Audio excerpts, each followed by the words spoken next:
ছেলেকে একটু পানি দিইনি। আমার ছেলে পা ধরে বলেছে আমাকে ছেড়ে দাও, আমি কিন্তু অনেক দূরে চলে যাবো, আর জীবনে ক্যাম্পাসে আসবো না। ওরা আমার ছেলের এই কাকুতে মিনিটুকু ওরা শুনি নাই। কিন্তু আমি কি অপরাধ করেছিলাম আর আমার ছেলে কি করেছিল? তখন আমার ছেলেকে আমার কাছে ফেরত পাঠাইয়া দিত, তবু তো আমি আমার ছেলেকে ফিরে পেতাম।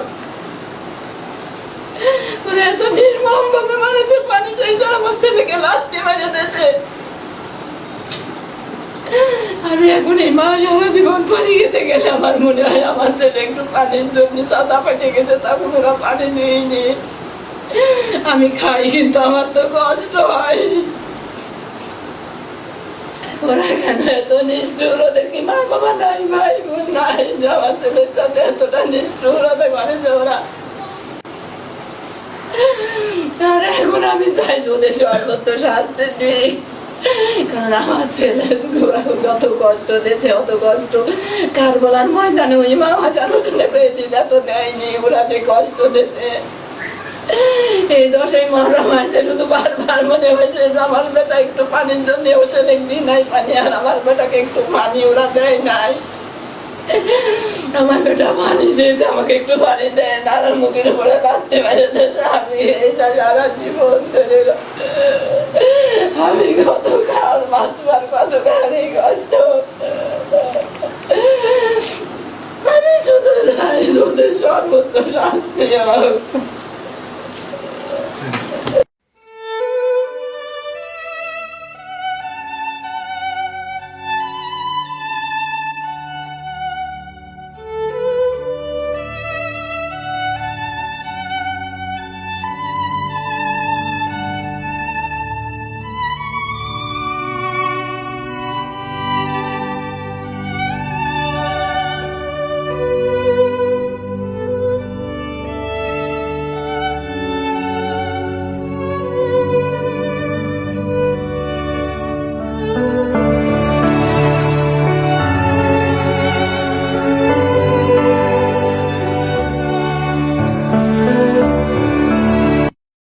বৈশ্বিক মহামারীর জন্য এই কেস স্থগিত থাকার পর আবার নতুন করে শুরু হতে যাচ্ছে।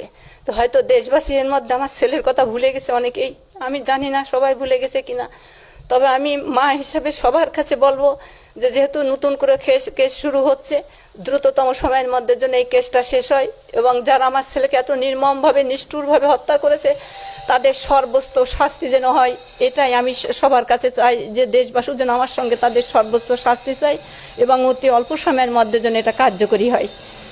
আর আমি আমার পক্ষে থেকে আমি দেশবাসী, মিডিয়া সবাইকে আমার সঙ্গে যেভাবে ছিল প্রথম থেকে আমার ছেলের হত্যাকাণ্ডের পরে, আমি এখনও চাবো যে আবার নতুন করে অনেক দিন স্থগিত থাকার পর শুরু হচ্ছে, সবাই যেন সেইভাবে আমাকে সহযোগিতা করে।